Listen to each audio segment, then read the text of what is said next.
रज़ा जरा तू तो है अब्दे मुस्तफा, तेरे लिए अमान है, तेरे लिए अमान है। सल्ले सल्ले अला मुहम्मद, सल्ले अला।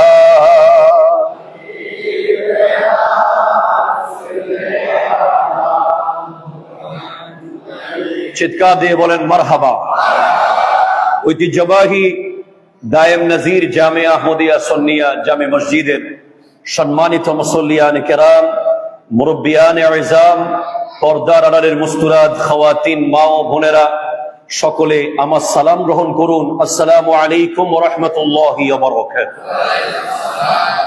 রব্বুল আলামিনের আলিশান পাক দরবারে লক্ষ কোটি শুকরিয়া আদা করছি যে আল্লাহ তাআলা বড় দয়া এবং মায়া করে আমার মতো অধম ফকির মিসকিন, যার মূল্য 1 টাকাও নয়, এমন এক ফকিরকে আজ এই মিম্বরে দাঁড়িয়ে কিছুক্ষণ কথা বলার সুযোগ দিয়েছেন।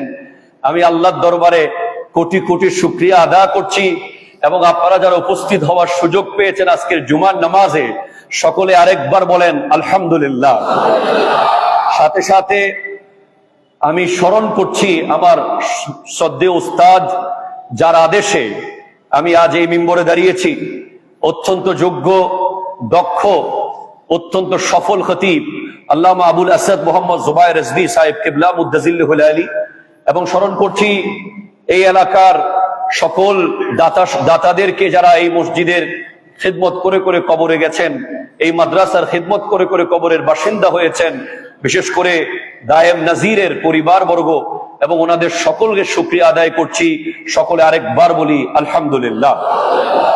দেখুন, বরাবরের মতোই আমরা মনে করি সারা বাংলাদেশের স্টেজগুলোতে আমরা বক্তা হিসেবে গেলেও জামিয়ার স্টেজ, জামিয়ার মিম্বর, এগুলো আমরা ছাত্র হিসেবে দাঁড়াই, শেখার জন্য দাঁড়াই। আমি আমার প্রাণপ্রিয় মুর্শিদে করিম আওলাদ রাসূলুল্লাহ সৈয়দ মোহাম্মদ তাহের শাহ সাহেব কিবলা মুদ্দাজিল্লাহুল আলীর দোয়ার নজর কামনা করছি। আল্লাহ তাআলা মুর্শিদ করিমের দোয়ার নজরে আমাকে কালিমাতুল হক বলার তৌফিক দান করুক।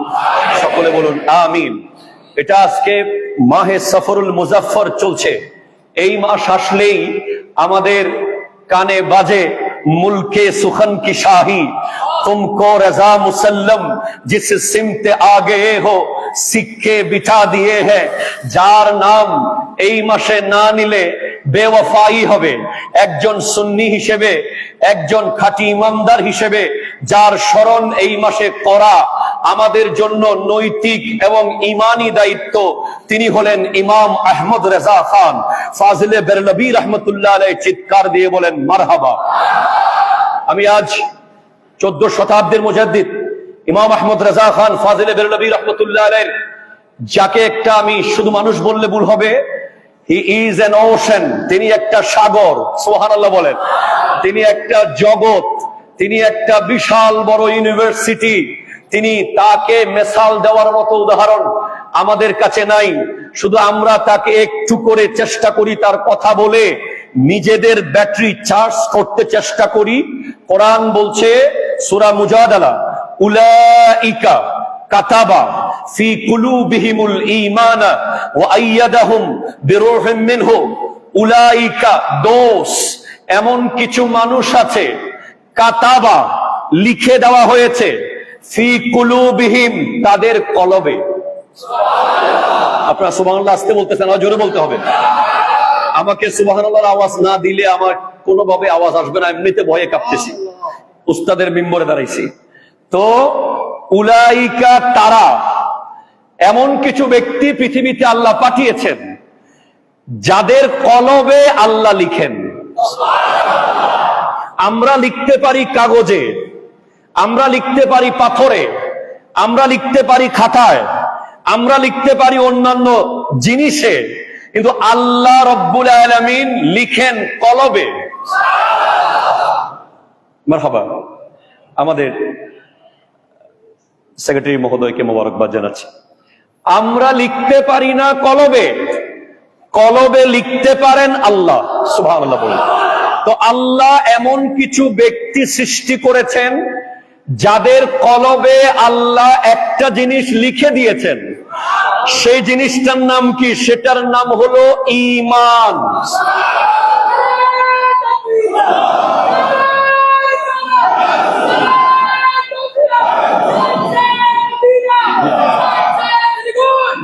মারহাবা মারহাবা। তো এই পৃথিবীতে এমন কিছু মানুষ এসেছেন যাদের কলবে আল্লাহ ঈমান লিখে দিয়েছেন। আল্লাহ বলছেন উলাইকা তারা কাতাবা ফি কুলুবিহিমুল ঈমান, তাদের কলবে ঈমানের মোহর অঙ্কিত করে দেওয়া হয়েছে, ঈমান লিখে দেওয়া হয়েছে। ওয়া আইয়াদাহুম বিরূহিম মিনহু, এবং তাদেরকে জিবরিল আলাইহিস সালামের মাধ্যমে সাহায্য পাওয়ার ব্যবস্থা করে দেওয়া হয়েছে। এবং আরেক ব্যাখ্যায় তাদেরকে নূর দেওয়ার মাধ্যমে তাদেরকে শক্তিশালী করা হয়েছে। তো এরা কারা? এমন কাউকে কি আমরা চিনি কিনা? হ্যাঁ চিনি ভাই, চিনি।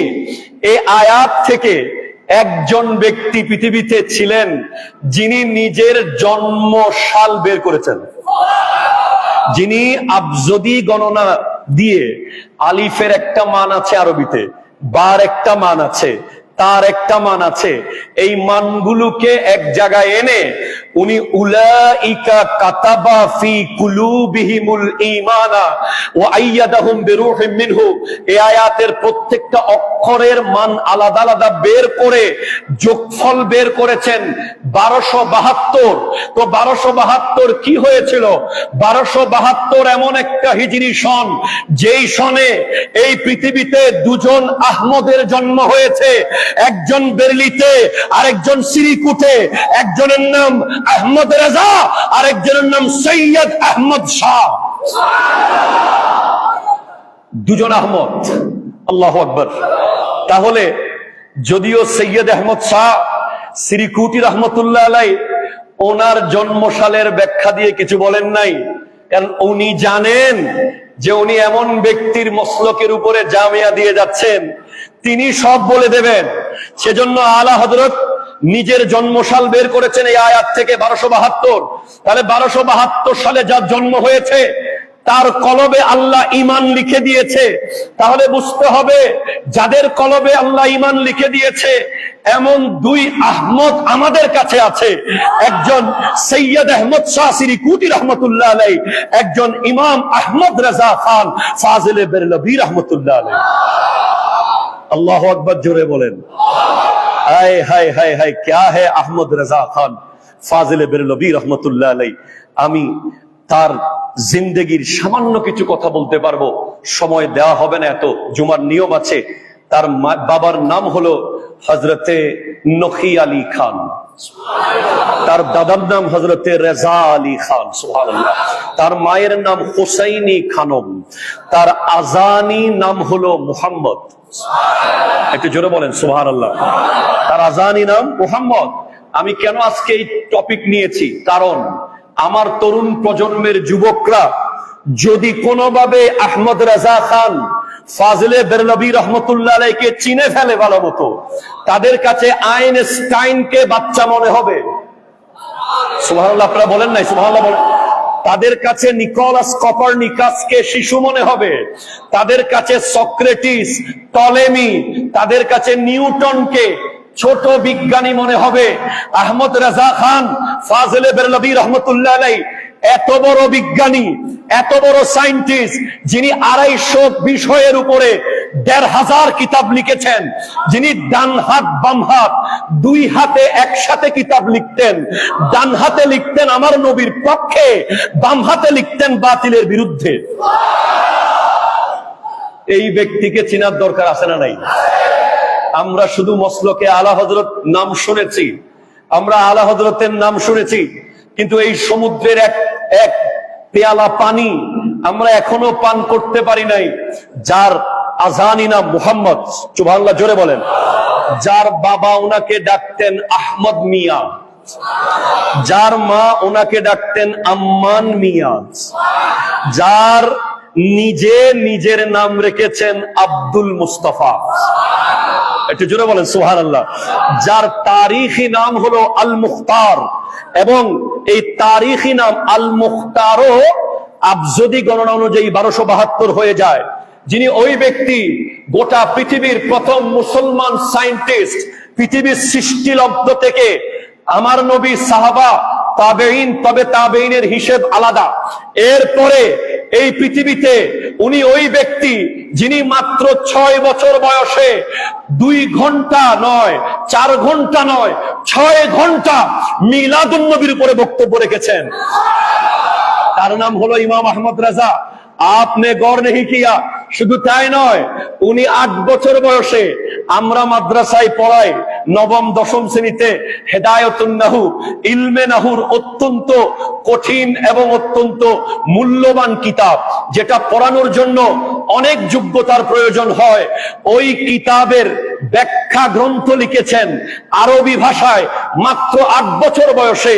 গোটা পৃথিবীর সমস্ত গবেষকরা হয়রান হয়ে গেছে, কোন লেভেলের আইকিউ থাকলে 6 বছর বয়সে হেদায়েতুন নাহুর সরা লেখা যায়। তার নাম হলো ইমাম আহমদ রেজা। একটু জোরে বলেন সুবহানাল্লাহ। তিনি প্রথম ফতোয়া দিচ্ছেন 13 বছর 10 মাস 4 দিন বয়সে। 13 বছর 10 মাস 4 দিন বয়সে তিনি ইলমে ফিকার সব পাঠ শেষ করে ফেলেছেন। তিনি ইলমে হাদিস, ইলমে তাফাসির, সমস্ত ইলম 13 বছর 10 মাস 4 দিন বয়সে যিনি শেষ করেছেন, ওনার নাম আহমদ রেজা। সুবহানাল্লাহ জোরে বলেন। এবং তখন তিনি ফতোয়া দিয়েছেন, ওনার দাদা, ওনার বাবা, ওনার এই আইকিউ, এই নলেজ দেখে ওনাকে পাগড়ি দিয়ে দিয়েছিলেন মুফতি হিসেবে। তিনি এমন এক পীরের দরবারে গিয়েছেন, মূলত তিনি ছিলেন আহলে বাইতের প্রেমিক, তিনি ছিলেন নবী পরিবারের প্রেমিক। তিনি পীর ধরেছেন আলে রসুল মারহারাবি রহমতুল্লাহ আলাই। গোটা দুনিয়ার নিয়ম হলো পীরকে রিসিভ করার জন্য মুরিদ যাবে। আর ইমাম আহমদ রাজা খান ফাজিলে বেরলভী রহমতুল্লাহ আলাইহি যখন পীরের বাড়ির দিকে রওনা হয়েছেন, পীর নিজে খানকা থেকে বের হয়ে রাস্তার মোড়ে এসে দাঁড়িয়েছিলেন। সবাই জিজ্ঞেস করছে, হুজুর আপনাকে তো আগে কোনোদিন এভাবে রাস্তায় বের হতে দেখি নাই। বলে, আজকে এমন একজন আসতেছে আমার দরবারে, যার আগমনের কারণে আমি আমার নবীর মুহাব্বতের খুশবু পাচ্ছি। সেজন্য আল্লাহ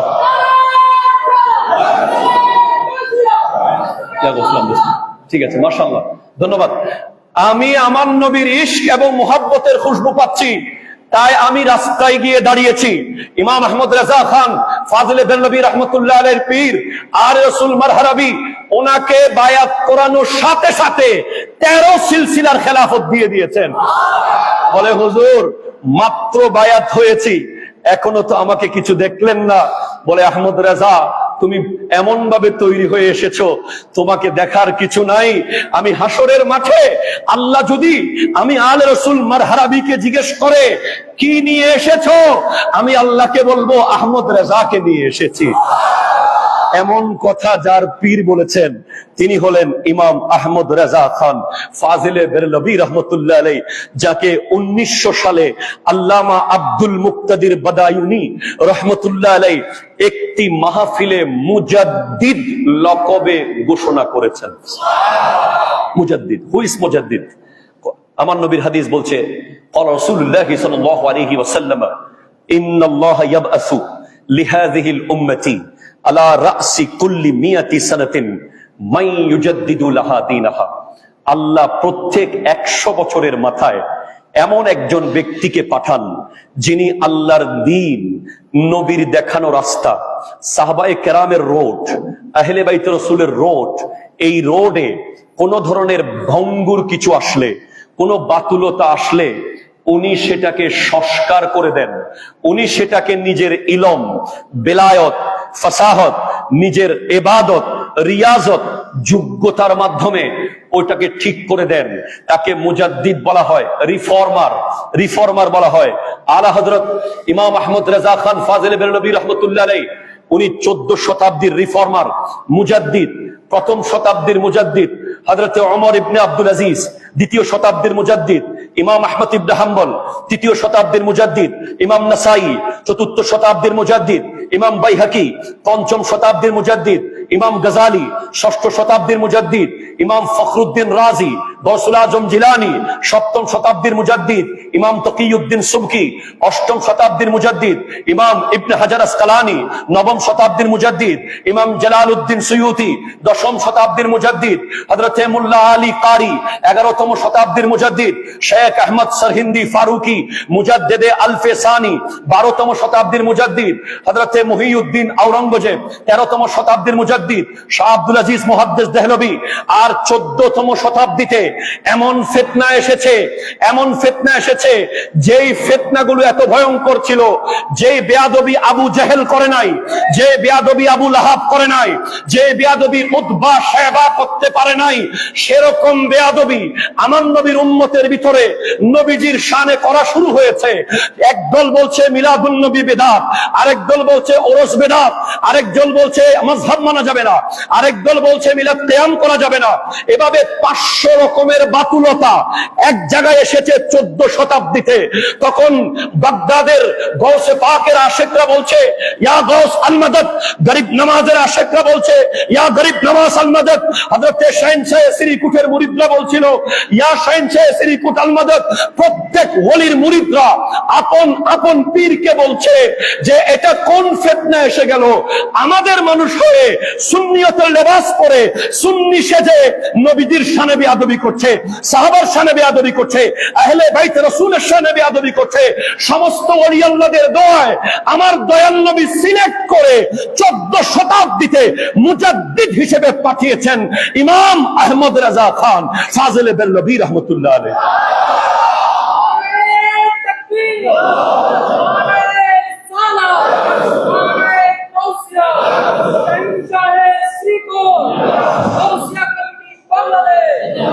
আপনারা অবাক হয়ে যাবেন যার খলিফা সম্পর্কে শুনলে।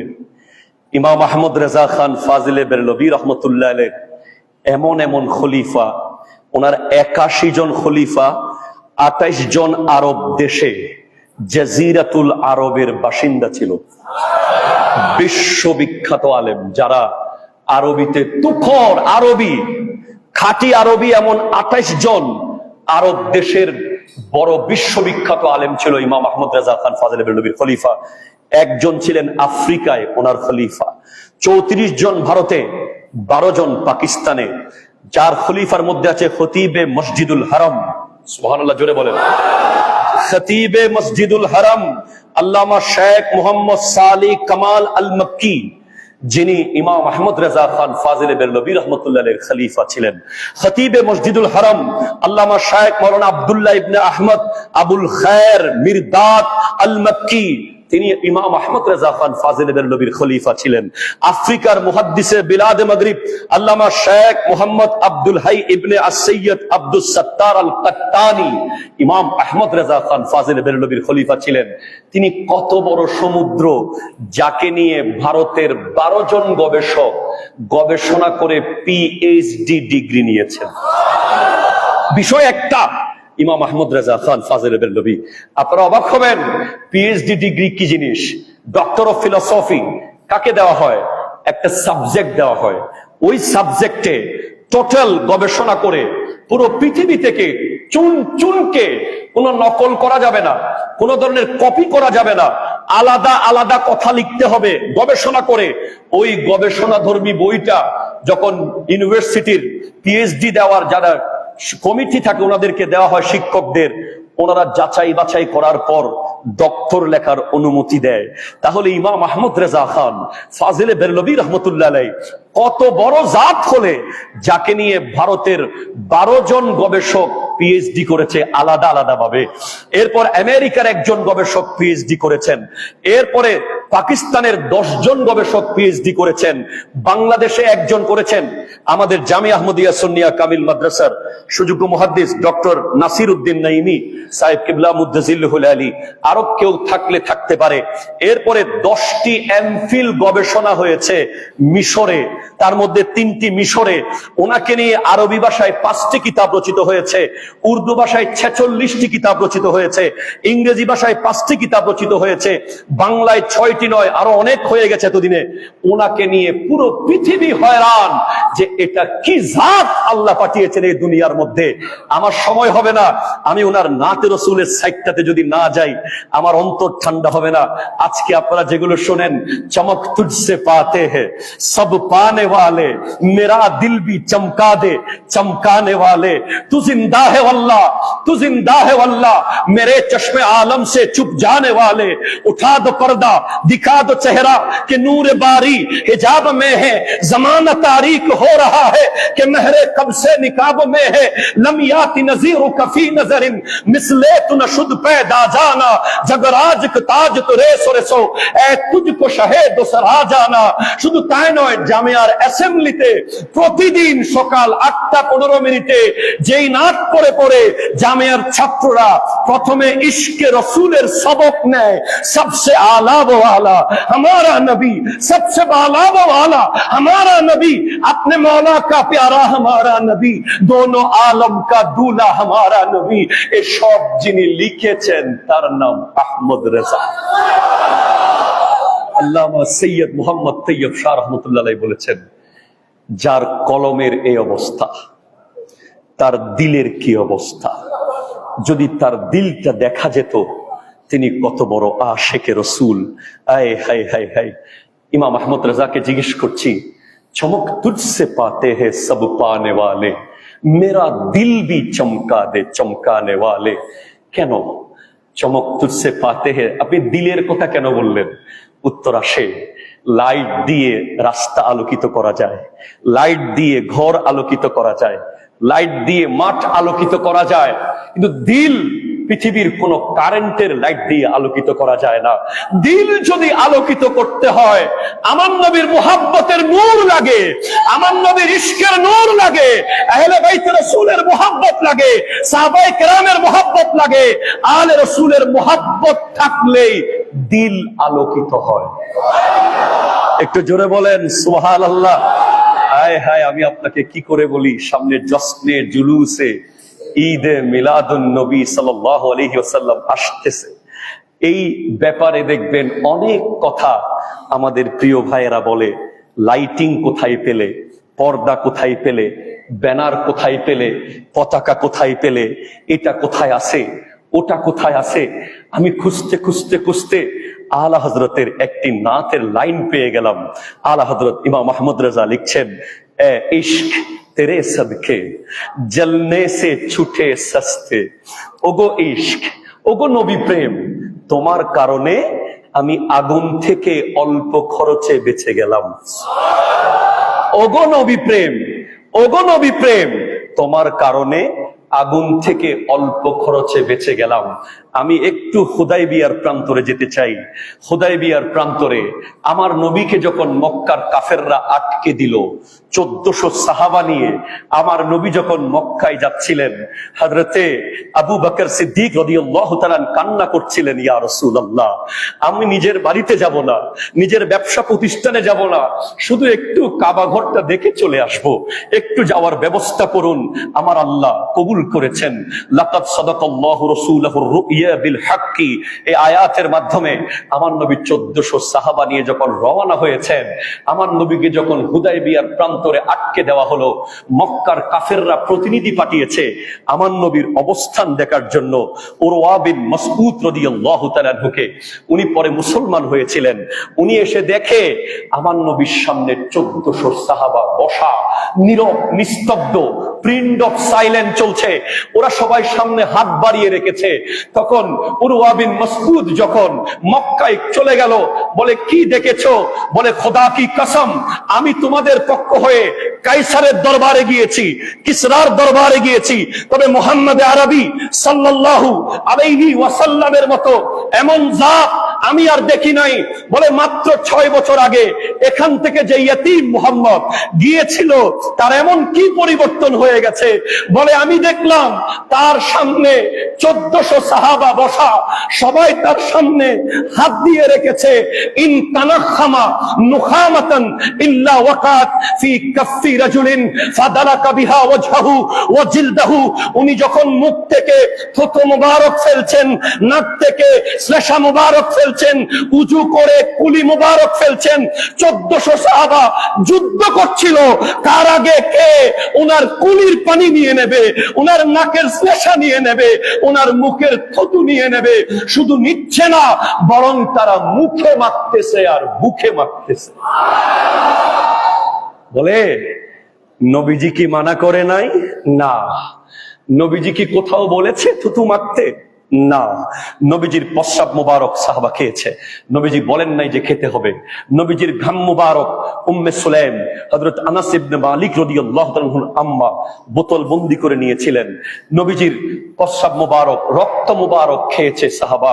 নবীজি যেখানে পায়খানা মুবারক সেরে এসেছেন, সেখানে এক সাহাবা গিয়ে পিছে পিছে দূরে দাঁড়িয়ে আছে, নবীজি চলে আসলে বরকত নেওয়ার জন্য।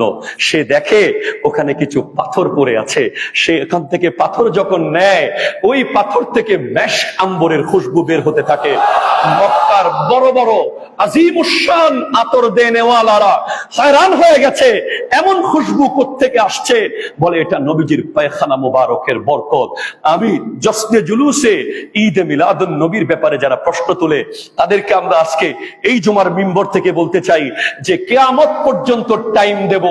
আপনি পৃথিবীর সমস্ত হাদিসের কিতাব থেকে বের করে দেখান কোথায় নবীজি বলেছে নবীজির থুতু মুবারক খেতে, কোথায় নবীজি বলেছেন নবীজির ঘাম মুবারক মুখে মুখে মাখতে, নবীজির শ্লেষা মুবারক মুখে মাখতে।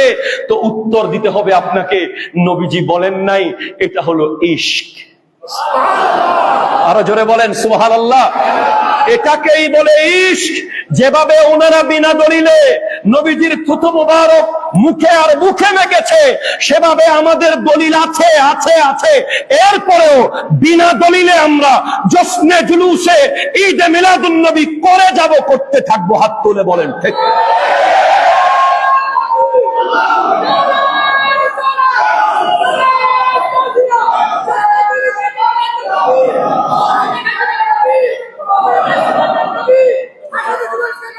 জিন্দাবাদ। মারহাবা জোরে বলেন, মারহাবা জোরে বলেন। এটার উত্তর দিয়ে দিচ্ছেন ইশক। ইশক তেরে সদকে জলনে সে ছুটে সস্তে। ওগো ইশকে মুস্তাফা, আপনার কারণে আগুন থেকে অল্পতে বেঁচে গেলাম, অল্প খরচে বেঁচে গেলাম। অল্প খরচ মানে অল্প আমল, নবীর মোহাব্বত অন্তরে। এরপরে বলে জো আগ বুঝা দেঙ্গে ও আগ লাগায়েঙ্গে, যেটা আমার জাহান্নামের আগুন মুছে দেবে আমি সেই আগুন লাগিয়ে দেব। সেটা হলো আপনি নবীর প্রেমের আগুন। একটু জোরে বলেন না সুবহানাল্লাহ। হায় হায় হায়। ইমাম মাহমুদ রেজা খান ফাজিলে বেরলভী রহমতুল্লাহ আলাইহি আমার এখানে অবশ্যই এই মসজিদে আমাদের দরবারের পীর ভাইয়েরা, আমাদের গাউসিয়া কমিটির ভাইয়েরা আছেন, তাদের জন্য মেসেজ কি দিয়েছেন ইমাম আহমদ রেজা খান ফাজিল বেরলভী রহমতুল্লাহ আলাইহি গাউসে পাক শাহিনশাহ বাগদাদ আব্দুল কাদের জিলানী রহমতুল্লাহ আলাইহি শান লিখতে গিয়ে লিখছেন, ওগো আব্দুল কাদের জিলানী, তুজসে দর, আপনার ঘরের দরজা, দর সে সগ, দরজার কুকুর, সগ সে হে মুঝকো নিসবত, ওই কুকুরের সাথে আমার সম্পর্ক। বলে আপনি গৌসুল আজম শাহিনশাহ বাগদাদের মকাম তো অনেক উপরে, আপনার কাছাকাছি আমি যাচ্ছি না, বরং আপনার ঘরের দরজার কাছেও না, ঘরের দরজায় বসে থাকা যে কুকুরটা আপনার পালা, আমি আহমদ রেজার সাথে ওই কুকুরের সম্পর্ক আছে। বলে কি ধরনের সম্পর্ক? মেরে গর্দন মে ভি হ্যায় ডোর কা ডোরা তেরা, আমার গলায়ও আপনি গৌসে পাকের বেল্ট আছে, যেভাবে আপনার কুকুরের গলায় আছে। তো ইস নিশানি কে जो सग है नहीं मारे जाते हशर तक मेरे गले में रहे पट्टा तेरा। এই নিশানিওয়ালা কুকুর যারা থাকে তাদেরকে কেউ মারে না, কারণ কুকুর দুই রকম, একটা ফালতু একটা পালতু। যেটা পালা কুকুর তার গলায় বেল্ট থাকে, কেউ তাকে মারতে পারে না। তো ইমাম আহমদ রেজা খান ফাজিলে বেরলভী রাহমাতুল্লাহ আলাইহি বলছেন, যখন হাসরের মাঠে আল্লাহর দরবারের ফেরেশতারা গুনাহগারদেরকে জাহান্নামের দিকে নিয়ে যাবে, তখন আমি বলবো আমার গলায় গাউসে পাকের বেল্ট আছে, দেখো আমি বেল্ট ছাড়া নই, আমাকে নিতে পারবা না, কারণ আমি গাউসে পাকের দরবারে আছি। বাবাজান, ওনার শানে অনেক কথা। উনি যখন হজে গেলেন, মক্কাতুল মুকাররমায় গেলেন, ওনাকে আরবের বড় বড় বিশ্ববিখ্যাত আলেমরা অ্যারেস্ট করেছেন। বলে আপনি অনেক বড় বিশাল বড় গুমরাহি করেছেন। বলে কি? বলে আপনি নবীজির ইলমে গায়েবকে মানেন।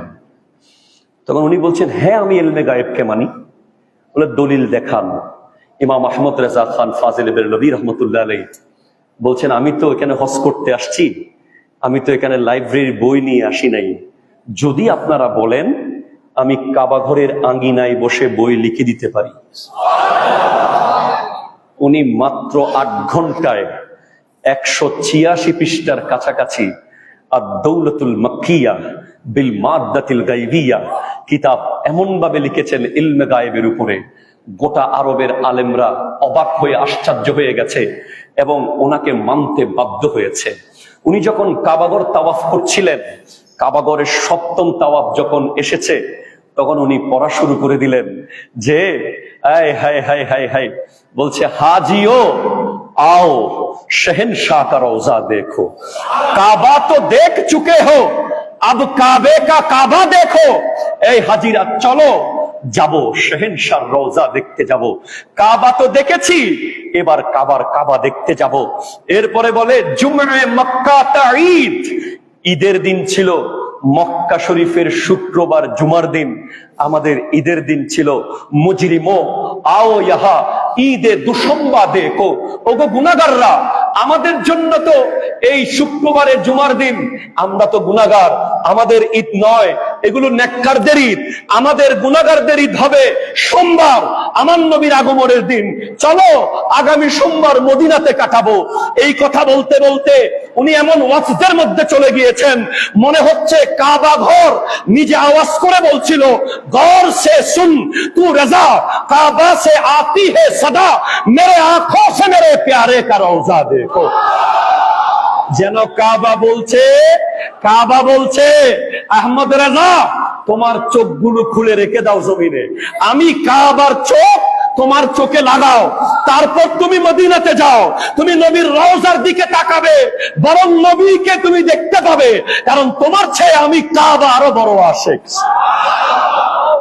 যখন মদিনা শরীফে গেলেন, হায় হায় হায়, যাওয়ার পরে উনি শপথ করলেন, আমার নবী যদি জিন্দা দেখা না দেয় আমি কিছু খাবো না। আমার নবীকে জিন্দা আমি মানি, নবীজি আমাকে জিন্দা দেখা দিতে হবে। হায় হায় হায়, কি ভয়ঙ্কর আকীদা, কি লেভেলের মজবুতি, কেমন ইশক হলে উনি বলছেন যে আমার নবী আমাকে জিন্দা দেখা দিতে হবে, কারণ আমি নবীজিকে রওজার ভিতরে জিন্দা জানি এবং জিন্দা মানি। আমার নবীর স্পষ্ট হাদিস, ইন্নাল্লাহ হারামা আলাল আরদে আন তাকুলা আজসাদাল আম্বিয়া ফানাবিয়ুল্লাহি হাইয়ুন ইউরযাকু। আল্লাহ জমিনকে হারাম করে দিয়েছে, জমিন কোন নবীর শরীর ভক্ষণ করতে পারবে না, নবীগণ রওজার ভিতরে জিন্দা, সেখানে রিজিক দেওয়া হয়। তো উনি কোনোভাবেই নবীজি দেখা দিচ্ছেন না। এখন উনি নাত লেখা শুরু করে দিয়েছেন, ও সুয়ে লা লাজার ফিরতে হ্যাঁ তেরে দিন এ বাহার ফিরতে হ্যাঁ কোই। এইভাবে লিখতে লিখতে লিখতে 5 जाते हैं 4 ফিরতে হ্যাঁ, লিখতে লিখতে লিখতে নবীজি যখন দেখা দিচ্ছেন না, সর্বশেষ উনি লিখে ফেলতেছেন যে এমন একটা লাইন যেই লাইন লিখলে আমার নবী দেখা দিয়ে দেবেন। উনি লিখতেছেন, আয় হায় হায়, সর্বশেষ লিখতেছেন, তুঝসে কোই কিউ পুছে, কোই কিউ পুছে তেরি বাত রেজা।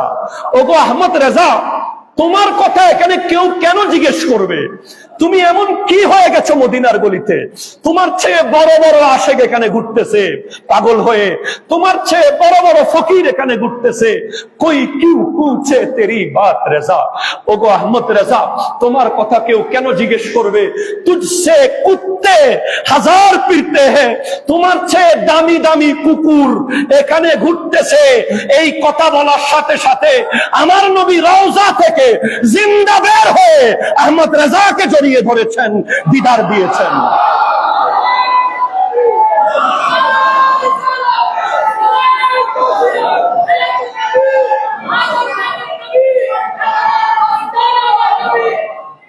আল্লাহু আকবার, আল্লাহু আকবার, আল্লাহু আকবার। একটা খুব একাডেমিক কথা বলতেই হয়, এটা না বললে আমার বক্তব্য আধুরা রয়ে যাবে। মসলকে আলা হযরত, একটু জোরে বলেন না সুবহানাল্লাহ।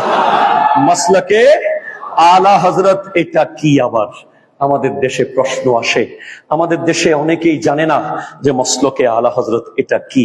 আমরা আপনাকে জানাতে চাই। আপনারা জানেন যে কামিল তাফসিরে একটা খুব মূল্যবান কিতাব আছে, তাফসিরে বাইজাবি, সুবহানাল্লাহ পড়েন। যে কিতাবটা পড়াতেন শের মিল্লাত মুফতি উবাইদুল হক নাইমি রহমতুল্লাহ আলাইহি পড়াতেন। এই তাফসিরের কিতাবের শুরুতে খুতবার মধ্যে একটা লাইন আছে, ওয়া উসলুক বিনা মাসালিকা কারামাতিহিম। সুবহানাল্লাহ বলছে, আমাদেরকে তাদের সম্মানজনক পথে পরিচালিত করুন।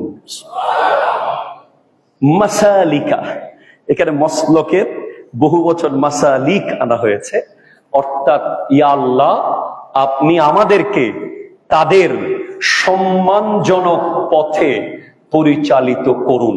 প্রশ্ন হলো, এটার উত্তরে, এটার ব্যাখ্যায় আবার আল্লামা মুহাম্মদ মুস্তাফা কাজবানি হানাফি রহমতুল্লাহ আলাইহি লিখছেন, আরাদা বিহিম আস-সাহাবাতা ওয়াত-তাবিঈনা ওয়া মান বা'দাহুম মিন উলামাইল আমিলিনা ইলা ইয়াউমিদ্দিন।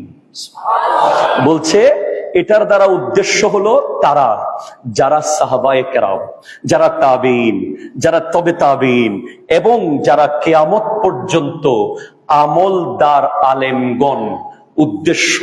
অর্থাৎ বোঝানো হচ্ছে মসলক যেটা, এটা হলো আলা হযরতের নিজের বানানো কিছু নয়। এটা আমার নবীর পর থেকে, আমার নবী থেকে এই পর্যন্ত যেটা পিওর আহলে সুন্নাত ওয়াল জামাত, এটা বিভিন্ন সময় বিভিন্ন নাম ধারণ করেছে। এখন দেখা গেছে যে এমন কিছু পরিস্থিতি সৃষ্টি হয়েছিল পৃথিবীতে যখন সুন্নি চেনা মুশকিল হয়ে গেছে, সুন্নিদের ভিতরে মুতাজিলি ঢুকে গেছে, সুন্নিদের ভিতরে জাবরিয়া ঢুকে গেছে, কদরিয়া ঢুকে গেছে, তখন উলামায়ে কেরাম সিদ্ধান্ত নিলেন এখন সুন্নি বললে মাতুরিদি বলতে হবে, আশআরি বলতে হবে। এরপরে যখন 14 শতাব্দীর মুজাদ্দিদের আবির্ভাব হলো, তখন দেখা গেল যে এখন সুন্নি বলতে মাসলাকে আলা হযরত বলতে হবে। কারণ আলা হযরতের যেই মসলক, মসলক মানে রাস্তা, মসলক মানে পথ, মসলক মানে চিন্তা, মসলক মানে ওনার যেই ধারণা, ওনার যে নিয়ম নীতি, এটাকেই এখন পিওর আহলে সুন্নাত বলেছেন।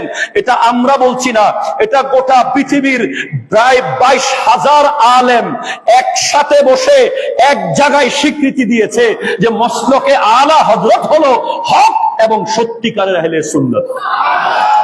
একটু জোরে বলেন সুবহানাল্লাহ। হ্যাঁ, এটা কখন? 1921 সনে ইমাম আলা হযরত ফাজিল বেল্লভী রহমতুল্লাহ আলাইহির ইন্তেকালের পর 1925 খ্রিস্টাব্দে অবিভক্ত ভারত পাকিস্তানের সকল বিশুদ্ধ আকীদাদারী সুন্নি আলেমদেরকে নিয়ে একটা সংগঠন হয়েছিল, একটা কনফারেন্স হয়েছিল, অল ইন্ডিয়া সুন্নি কনফারেন্স। ওই কনফারেন্স, ওই সংগঠন যিনি সৃষ্টি করেছেন তিনি সদরুল আফাজিল আল্লামা নঈমুদ্দিন মুরাদাবাদী রহমতুল্লাহ আলাইহি, যিনি আলা হযরতের খলিফা ছিলেন।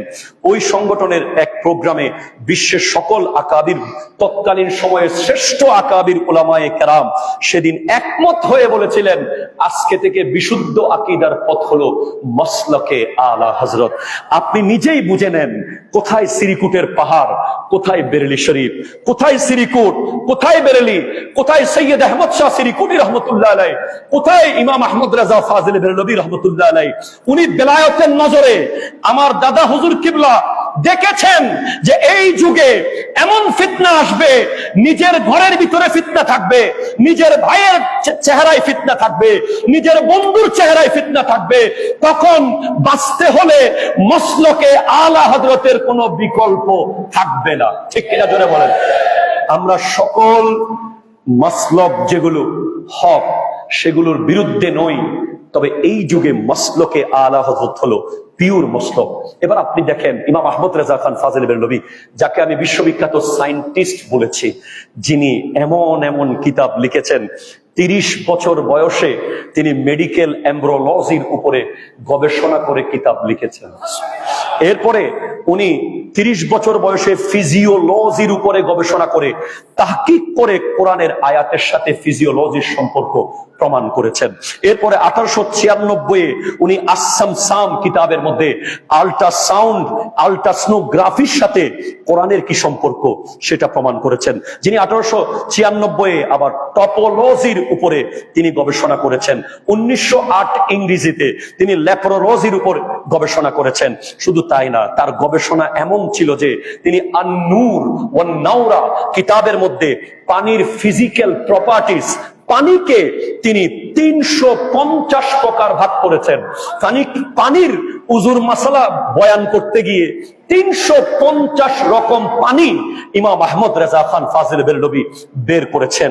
এরপরে তায়াম্মুমের মাসালা বর্ণনা করতে গিয়ে মিনারেল ফিজিক্সের উপরে গবেষণা করে তিনি তায়াম্মুমের মাসালা বর্ণনা করতে গিয়ে তিনি 311 প্রকার মাটি বের করেছেন। তার মধ্য থেকে 181 প্রকার মাটি দিয়ে তায়াম্মুম জায়েজ, আর 130 প্রকার মাটি দিয়ে তায়াম্মুম নাজায়েজ। এটা উনি ওনার কিতাবের মধ্যে প্রমাণ করে দিয়েছেন। শুধু তাই না, আজ বাংলাদেশে আপনি দেখেন লাইব্রেরিতে বাংলা কোরআন, আপনি অ্যান্ড্রয়েড অ্যাপস খুললে বাংলা কোরআন পেয়ে যাবেন। বাংলা কোরআনের কোনো অভাব নাই, কোরআন শরীফের বাংলা অনুবাদ ঘরে ঘরে।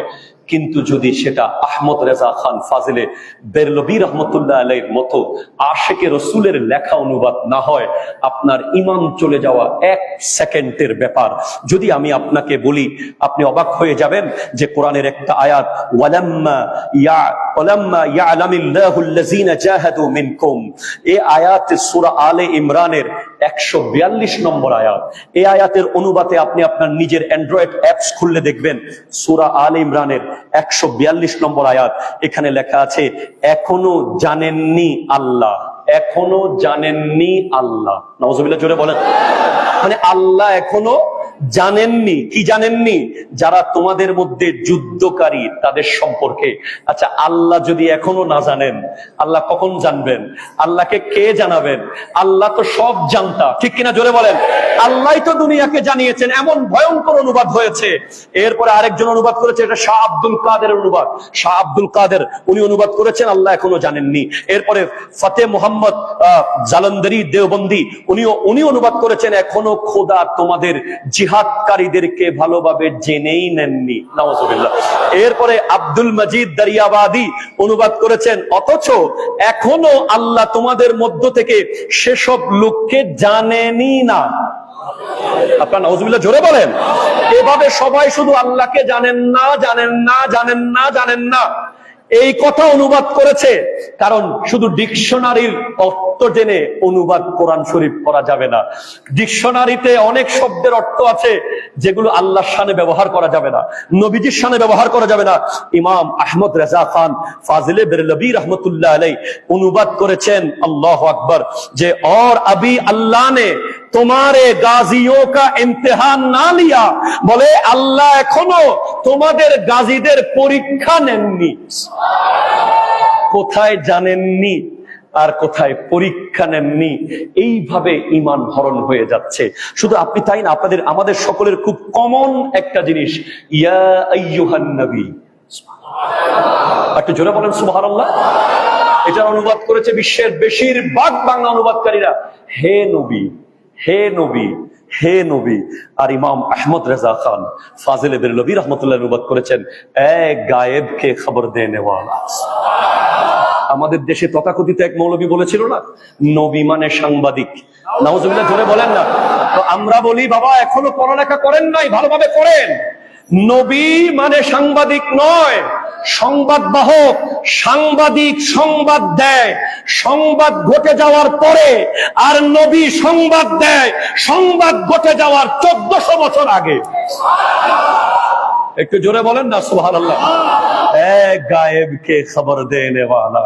এরপর সূরা দোহার মধ্যে যদি আপনি যান, ওয়াওয়াজাদাকা দাল্লান ফাহাদা, এই আয়াতের অনুবাদ করেছে এত ভয়ঙ্কর যে আপনাকে আল্লাহ পথভ্রষ্ট পেয়েছে, নাউজুবিল্লাহ।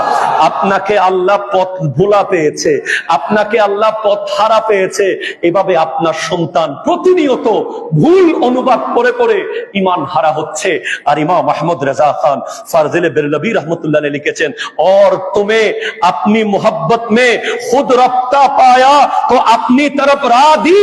আল্লাহ আপনাকে আল্লাহর প্রেমে বিভোর পেয়েছে, বিভোর পেয়েছে, আল্লাহর প্রেমে বিভোর পেয়েছে। শুধু তাই না, মানুষ বলে বিসমিল্লাহতে গলত।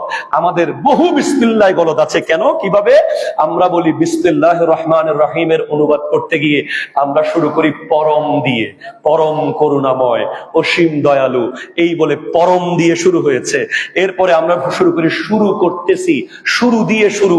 ইমাম আহমদ রেজা খান ফাজিল বেরলভী রহমতুল্লাহ বলছেন পরম দিয়ে শুরু করা যাবে না, শুরু দিয়ে শুরু করা যাবে না। শুরু করতে আল্লাহকে নাম সে শুরু, আল্লাহর নামে শুরু, আল্লাহ দিয়েই শুরু করতে হবে। এইভাবে আমি ওনার শানে আর কি বলবো। ইমাম আহমদ রেজা খান ফাজিল বেরলভী রহমতুল্লাহ আলাইহি আমাদের জন্য বিশাল বড় নেয়ামত। প্রত্যেকের উচিত আমাদের সন্তানদেরকে, আমাদের শিশুদেরকে, আমাদের কিশোরদেরকে আমাদের ইমাম আহমদ রেজা খান ফাজিল বেরলভী রহমতুল্লাহ আলাইহির জীবনীর একটি বই উপহার দেওয়া এবং নিজের ঘরে কনজুল ঈমান রাখা। কোরআন যদি পড়েন, অনুবাদ পড়েন, কনজুল ঈমান থেকে পড়বেন। সর্বশেষ আমাদের কাছে মসলকে আলা হযরত আছে, আমাদের কাছে শাইনশাহ সিরিকুট আছে, আমাদের কাছে কোনো কিছুর অভাব নাই। শুধু আমাদের দায়িত্ব হলো ধরে রাখা, অটল থাকা। আল্লাহ পাক আমাদেরকে ওনাদের এই দামান ধরে রাখার তৌফিক দান করুক, অটল থাকার তৌফিক দান করুক। ওমা তৌফিকি ইল্লা বিল্লাহ ওয়া আখিরু দাওয়ানা ওয়াসসালামু আলাইকুম ওয়া রাহমাতুল্লাহি।